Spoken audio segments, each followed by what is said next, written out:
Para pemirsa rahimakumullah, melanjutkan karomah Sayyidi Syekh Ahmad bin Muhammad At-Tijani radhiyallahu an yang spektakuler dan tidak dimiliki oleh wali lain secara khusus, walaupun wali lain diberi, tapi tidak mempunyai keutamaan sebagaimana yang diberikan oleh Rasulullah kepada Sayyidi Syekh Ahmad bin Muhammad At-Tijani radhiyallahu an, yaitu karomah di mana Allah memberi kepada Sayyidi Syekh selawat Al-Fatih, yang mana kalau kita cerna, kita teliti dengan pikiran yang jernih dan halus, kesimpulan para ulama, selawat Al-Fatih ini adalah penghulu semua selawat yang ada.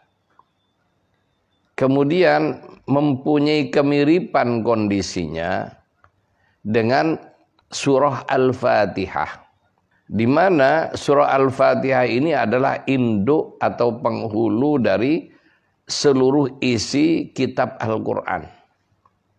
Sedangkan Al-Quran ini adalah penghulu atau induk dari semua kitab Allah yang pernah diberikan kepada para nabi.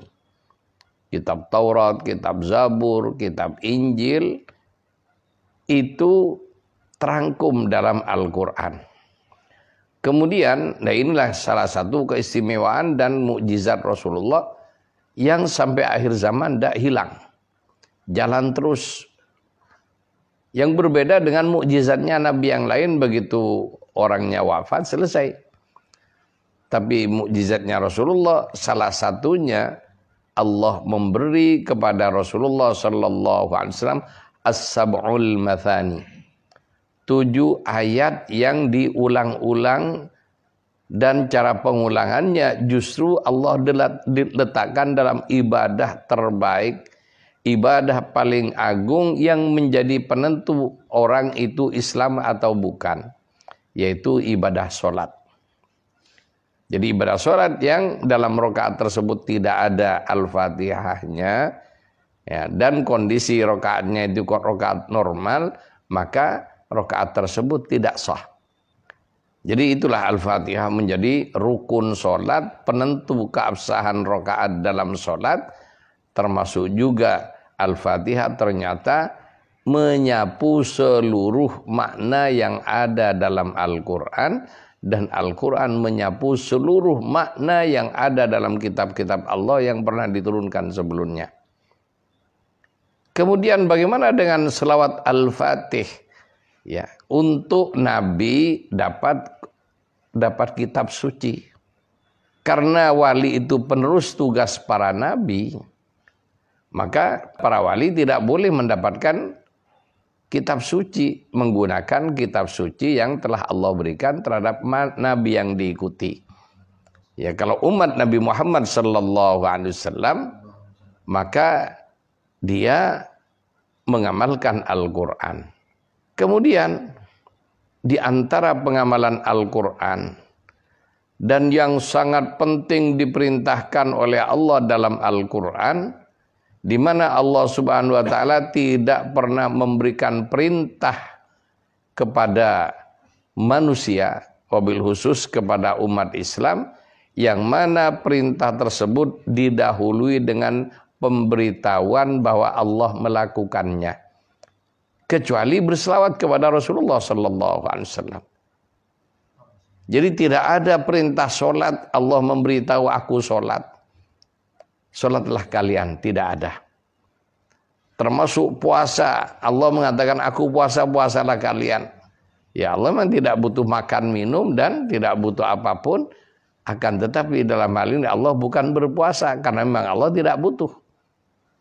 Kemudian termasuk juga zakat dan haji, tidak ada perintah yang mana Allah memberitahu kalau dia melakukan.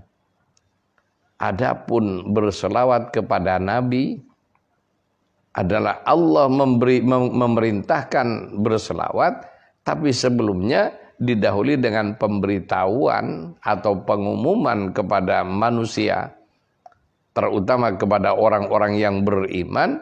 Allah berfirman, innallaha wa malaikatahu yusalluna 'alan nabi. Allah dan para malaikatnya senantiasa berselawat kepada Nabi. Ya, sekali lagi di sini ada pemberitahuan Allah bersama para malaikatnya. Ya, jadi para malaikat diperintah oleh Allah bertasbih kepada Allah, dan salah satu tasbih malaikat kepada Allah adalah berselawat kepada Nabi. Kemudian baru setelah itu Allah perintahkan ya ayyuhalladzina amanu, dan perintahnya khusus orang yang iman. Sehingga banyak berselawat ini bisa menjadi tolok ukur keimanan seorang. Jadi orang yang beriman semakin tinggi keimanannya makin banyak selawatnya. Itu. Makanya perintahnya wahai orang-orang beriman. Dan orang yang tidak mau berselawat walaupun dia muslim, walaupun dia ahli ibadah tapi malas berselawat, menunjukkan imannya kepada Allah kurang. Kenapa? Karena ada kelompok umat Islam merasa sudah cukup dengan Allah Subhanahu wa taala dan nganggep Kanjeng Nabi ya hanyalah pesuruh biasa dan manusia biasa sebagaimana mereka. Sehingga kalau ada orang menghormati Nabi, mereka marah-marah, dianggap syirik malah itu. Dan mereka ya benar-benar ini saya pernah ngalamin di satu daerah di Jawa Barat, saya diundang, yang mana di daerah itu mayoritas ya. Mayoritas orang-orang yang tidak senang berselawat. Walaupun ahli ibadah. Tapi untuk berselawat mereka malas. Mereka bangga dengan baca Quran terus-menerus. Ya, kita tidak menyalahkan orang baca Quran. Tapi yang saya sayangkan, kenapa mereka begitu, ya sampai pada tingkat kalau menurut pandangan saya, ya sangat anti lah dengan berselawat. Kenapa? Ketika kita mengucapkan Sayyidina dianggap ya menghormati lebih kepada Nabi, ulu kata mereka. Ya, jadi berlebihan kepada Nabi. Padahal Allah sendiri yang nyuruh kita menghormat Nabi dengan cara berselawat. Bahkan saya pernah berjamaah, pernah sholat Jumat, khutbahnya ada selawatnya. Jadi para pemirsa rahimakumullah, salah satu tanda iman seseorang itu tinggi adalah banyak selawatnya. Tandanya apa? Khitab dalam Quran, ya ayyuhalladzina amanu. Bukan ya ayuhan nas. Jadi kalau ya ayuhan nas itu umum. Umat Islam pada umumnya, bahkan orang bukan Islam kena. Ya, contohnya ayat Quran ya ayuhan nas inna khalaqnakum min dzakarin wa unsa, wahai manusia. Artinya Allah memberitahu kepada seluruh manusia, mau yang muslim mau yang bukan. Ya. Inna khalaqnakum min dzakarin wa unsa, dan seterusnya. Aku jadikan kalian laki perempuan, ya. Itu umum seluruh manusia. Tapi untuk perintah selawat bukan ya ayuhan nas, tapi ya ayyuhalladzina amanu, wahai orang yang beriman. Lah, kata iman ini pun juga kalau kita bahas, orang mukmin berbeda dengan muslim. Jadi martabat mukmin di atasnya orang muslim. Bahkan untuk periode tertentu martabat mukmin ini dalam arti yang lebih spesifik adalah mereka yang mempunyai martabat kewalian di hadarat Allah Subhanahu wa taala. Ini selawat secara umum. Jadi khitabnya ya ayyuhalladzina amanu sallu alaihi wa sallimu taslima. Jadi khitabnya kepada orang beriman saja, yang tidak iman berarti tidak perlu berselawat. Iman kepada siapa? Iman kepada, karena Islam la ilaha illallah Muhammadur Rasulullah. Ya, iman kepada Allah dan iman kepada Rasulullah. Tidak diterima iman seseorang kecuali kalau hanya iman kepada Allah. Orang Yahudi iman kepada Allah, orang Nasrani iman kepada Allah. Bahkan agama-agama yang lain hakikatnya yakin adanya Tuhan.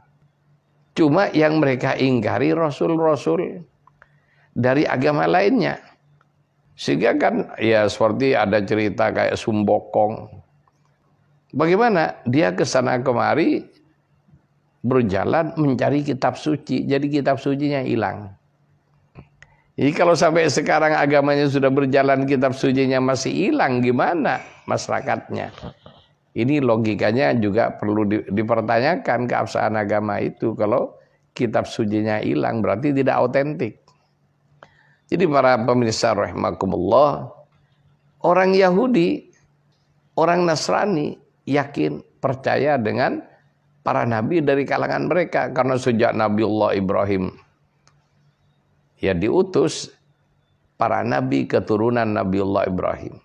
Tapi yang banyak turun-menurun para nabi itu ya yang ada di Quran keturunan Bani Israel. Adapun keturunan Bani Ismail, setelah Nabi Ismail putus, tidak ada nabi dari keturunan Nabiullah Ismail kecuali Rasulullah sallallahu alaihi wasallam. Jadi orang Bani Israel, orang ya Kristen semua yakin dengan kenabian nabi yang lain.